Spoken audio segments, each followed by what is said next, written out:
ఈరోజు బీసీల మీటింగ్ పెట్టడం జరిగింది. ఈరోజు ముఖ్యంగా యువకులు మహిళలు ముందుకు రావడం చాలా సంతోషంగా ఉంది. అదేవిధంగా ఈరోజు చట్టసభల్లో బీసీలకి ముఖ్యంగా ఇంపార్టెన్స్ ఇవ్వాలనేది బీసీలు చాలామంది కోరిక. ఎందుకంటే ఎక్కువ పర్సెంట్ బీసీలు అనేవాళ్ళు అందరూ ఉండడం వల్ల వాళ్ళ వృత్తులు కానీ ఏదైనా కానీ వాటికి ప్రభుత్వం అనేది అనుసరించాలని చెప్పి అనుకూలంగా ఉండాలని చెప్పి. అందరికీ నమస్కారం. ఈరోజు జాతీయ బీసీ సంక్షేమ సంఘం నెల్లూరు జిల్లా మహిళా విభాగం మరియు యువజన విభాగం ఆధ్వర్యంలో అన్ని కుల సంఘాల ప్రతినిధుల నుంచి చిన్న సదస్సు ఒకటి ఇక్కడ నెల్లూరులో ఆమనీ గార్డెన్స్ ఆవరణలో ఏర్పాటు చేయడం. మహిళల్లో యువకుల్లో మరింత రాజకీయ చైతన్యాన్ని తీసుకురావాలన్నదే ఇక్కడ హాజరైనటువంటి అందరి అభిప్రాయం.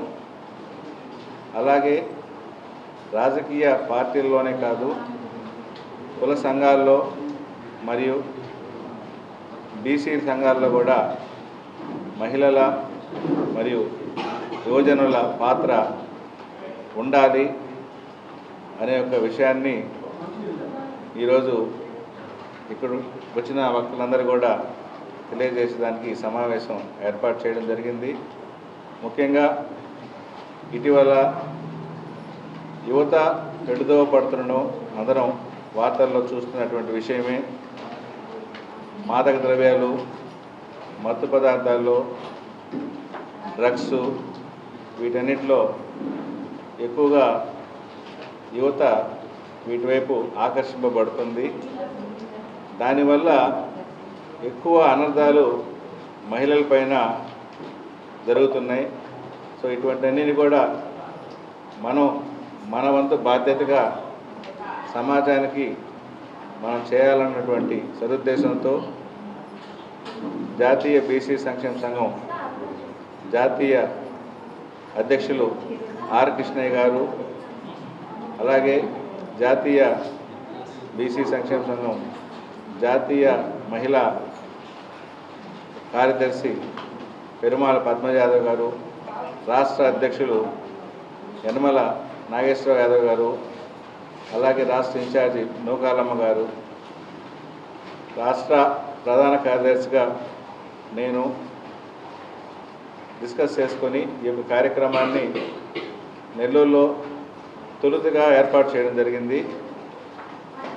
ఇక్కడి నుంచి ప్రతి కళాశాలలో, ఇంజనీరింగ్ కాలేజీలు అయితేనేమి, జూనియర్ కళాశాలలు అయితేనేమి, అలాగే పాఠశాలలో 9, 10వ తరగతుల నుంచి విద్యార్థులతో ఈ యొక్క డ్రగ్స్, మాదక ద్రవ్యాలు, మత్తు పదార్థాలు లేని సమాజాన్ని ఏర్పాటు చేసేదానికి జాతీయ బీసీ సంక్షేమం తరఫున మహిళా విభాగం మరియు యువజన విభాగం ముఖ్య పాత్ర పోషించాలనే ఉద్దేశంతో దానికి సంబంధించి దశ దిశ ఈ యొక్క సమావేశంలో నిర్ణయం తీసుకోవాలని అందరితో కూర్చొని దీనిలో అన్ని కుల సంఘాల ప్రతినిధుల వాళ్ళ యొక్క పాత్ర ఇందులో చాలా అవసరం మనకు. అందుకని వారందరినీ కూడా ఆహ్వానించడం జరిగింది.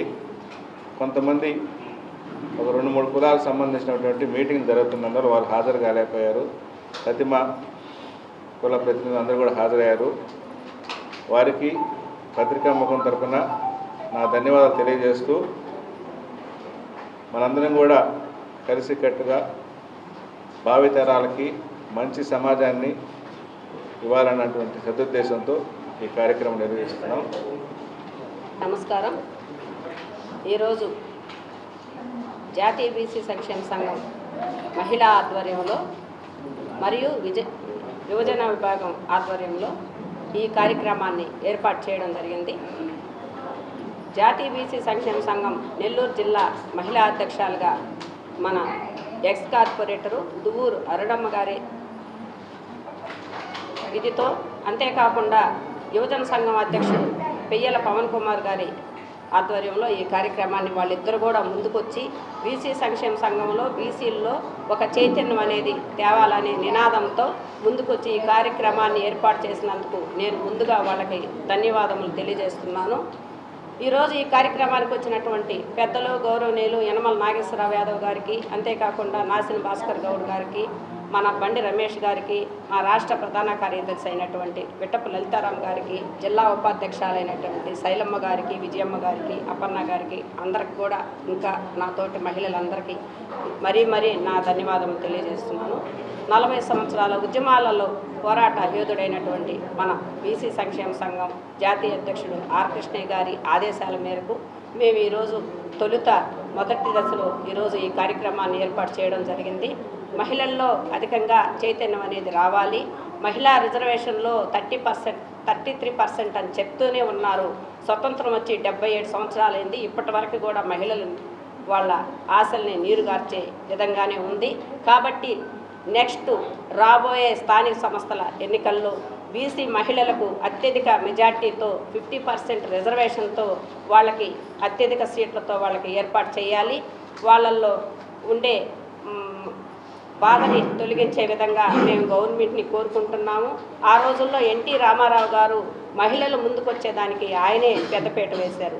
ఈరోజు మరి మహిళలకి ఇంకా కూడా ఏ ప్రాధాన్యత అనేది లేకుండా వాళ్ళని ఇంకా వంటింటికే పరిమితంగా చేస్తున్నారు. కాబట్టి మహిళల కోసం నేను ఎంతవరకైనా పోరాటం చేసేదానికి సిద్ధపడుతున్నాను. అంతేకాకుండా ఈరోజు యువత గంజాయి అని మత్తు పదార్థాలకి బానిసలైపోయి విద్యార్థులను కూడా వాళ్ళని పక్కదావు పట్టిస్తూ ఈ విధంగా ఉంది. కాబట్టి మా యువజన అధ్యక్షుడు మన పవన్ కుమార్ యాదవ్ గారు రేపు మండే నుంచి అతను కొన్ని హాస్టల్స్ కొన్ని కాలేజీస్కి తిరిగేదానికి ఆర్ కృష్ణయ్య గారు పర్మిషన్ ఇచ్చారు.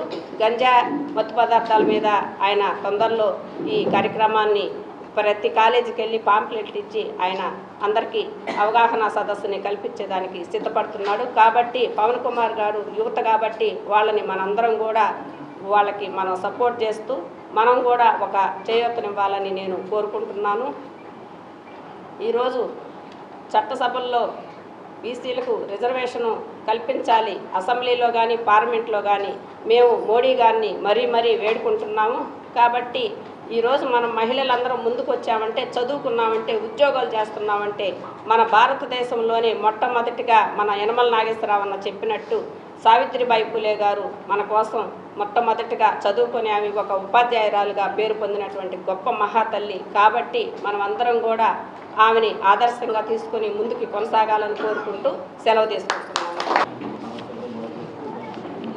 మొట్టమొదటగా నా పేరు దువ్వూరు అరుణ.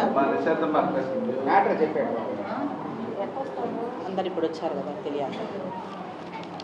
వేదికలు అలంకరించిన పెద్దలకు, పాత్రికేయ మిత్రులకు,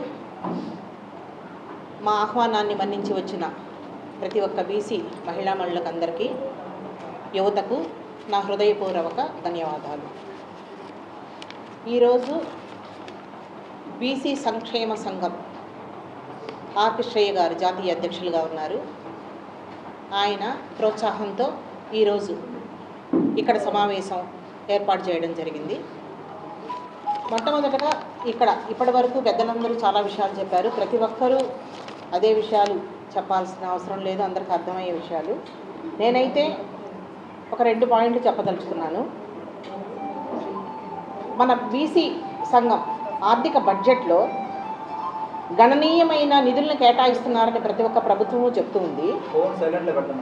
ఆర్థిక సంవత్సరం ప్రస్తుతం 2025-2026 ఆర్థిక సంవత్సరానికి రాష్ట్ర ప్రభుత్వం నిధులు కేటాయించింది 47,456 కోట్ల నిధులు కేటాయించింది. గత ప్రభుత్వము 2024 అంటే గత సంవత్సరం 2024-25 బడ్జెట్లో ఇది 39,007 కోట్లగా నమోదైంది. ఇప్పుడు ఇంత బడ్జెట్ మనకు ఉండేటప్పుడు ఈ బడ్జెట్ని మన బీసీలకి ఎంతవరకు ఉపయోగిస్తున్నారు ప్రభుత్వము మనకి ఎంతవరకు ఆ నిధులు వస్తున్నాయి మన దాకా అనేది ప్రధానంగా మనం ఆలోచించాల్సిన విషయము. ఈ ప్రభుత్వం దృష్టికి తీసుకుపోవాల్సిన విషయాలు కొన్ని ఉన్నాయి ఇక్కడ. ఊరికే మనము 33% రిజర్వేషను 50% రిజర్వేషన్ కాదు, మనలో ఖచ్చితమైన కులగణన అనేది జరగలేదు. తర్వాత రాజకీయ ప్రాధాన్యత చట్టసభల్లో రిజర్వేషన్లు 33% అన్నారు. శాసనసభలు సరే 33% రిజర్వేషన్ అయినా స్థానిక సంస్థల మటుకు ఖచ్చితంగా 50% అయితే మనకి ఇవ్వాలి. ఎందుకంటే అత్యధికంగా బీసీ కులాలే ఉన్నాయి కాబట్టి బీసీలకి ముఖ్యంగా మహిళలకి 50% రిజర్వేషన్ అయితే ఖచ్చితంగా కల్పించాలని ప్రభుత్వాన్ని డిమాండ్ చేస్తున్నాము. తర్వాత ఏ ప్రభుత్వం వచ్చినప్పటికీ జవాబుదారీతనం లేదు, బీసీల్లో పారదర్శకత లేకుండా ఏదో ఇస్తున్నాము చేస్తున్నాము, ఆ ఎలక్షన్స్ అప్పుడు మటుకు మాకు కావాలి అని మనల్ని యూజ్ చేసుకోవడము. తర్వాత ఆ సందర్భంగా ఏదైతే మనకి అందాలో అందేటప్పుడు మటుకు ఏ ప్రభుత్వానికి కూడా పారదర్శకత అనేది లేనే లేదు, జవాబుదారీతనం లేదు. వాళ్ళ పని అయిపోయిన తర్వాత గమనైపోతున్నారు. సో మనం కూడా ఏమైపోతున్నాము, మళ్ళీ ఎలక్షన్లు వచ్చేంత వరకు మన పోరాటాలు మనవి, మనకి ఏది కావాలన్నా కూడా కనీసం ఈరోజు మనము కేంద్ర ప్రభుత్వం కానీ రాష్ట్ర ప్రభుత్వం కానీ ముద్రా లోన్లు అని చెప్పనేసి చెప్తున్నారు. ఈ ముద్రా లోన్ల దగ్గరికి ఊరికే అనుకుందాం, మనము ఆర్థికంగా బలపడిన రోజే చట్టసభల్లోకైనా రాగలము, శాసనసభల్లోకైనా రాగలము, మన గళాన్ని మనం వినిపించగలిగింది మనం ఆర్థికంగా బలపడినప్పుడే. ఆర్థికంగా బలపడాలి అని అంటే మనకి ఏదో ఒక వ్యాపారాలో వృత్తిలో చేసుకోగలాలి. దానికి సంబంధించినంటూ మనం ఆర్థికంగా బలంగా లేనప్పుడు ప్రభుత్వం వల్ల ఆర్థికంగా బలోపేతం చేయాలి. బలోపేతం చేయాలి అన్నప్పుడు కొన్ని పథకాలు అనేది ప్రభుత్వం పెట్టినప్పుడు ఆ ప్రభుత్వాలు ఎంతవరకు అది బీసీలకు అందుతుందా లేదా అనేది కూడా ప్రభుత్వము ఆలోచించాలి. ముద్రా లోన్లు ఆధార్ కార్డు ఇస్తే వచ్చేస్తుంది, ఈ లోన్లు ఇస్తే వస్తుందని మాటల వరకే పరిమితమైంది. కానీ అక్కడికి వెళ్ళిన తర్వాత బ్యాంక్ వాళ్ళు 1,00,000 కారణాలు అడుగుతున్నారు, ఇది పెట్టండి అది పెట్టండి అని. ఏ విధంగా ఒక ప్రభుత్వం ఒక పద్ధతిని ప్రవేశపెట్టినప్పుడు ఇది బీసీలకు చెందుతుందా లేదా, ఇన్ని కోట్ల రూపాయలు బడ్జెట్లో కేటాయించినప్పుడు అక్కడ వరకు వెళుతున్నాయా లేదా అని పూర్తి స్థాయిలో ప్రభుత్వము దీని గురించి ఎంక్వైరీ చేసి ప్రతి ఒక్క బీసీలకి ఒక ఎలక్షన్ల టైంలోనే కాదు, వాళ్ళు ఆర్థికంగా బలోపేతం అయ్యేదానికి ఏ నిధులైతే బీసీ సంక్షేమ సంఘానికి వాళ్ళు కేటాయిస్తున్నారో బడ్జెట్లో ఆ నిధులు పూర్తి స్థాయిలో బీసీలకి అందేటట్టు చూడాలని ఈ ప్రభుత్వాన్ని, రాష్ట్ర ప్రభుత్వాన్ని కానీ కేంద్ర ప్రభుత్వాన్ని కానీ బీసీ సంక్షేమ సంఘం తరపున కోరుచున్నాము. జాతీయ బీసీ సంక్షేమ సంఘం నెల్లూరు జిల్లా యువజన విభాగం అధ్యక్షుడిగా పెయ్యల పవన్ కుమార్ యాదవ్కు శుభాకాంక్షలు తెలిపిన అభిమానులు.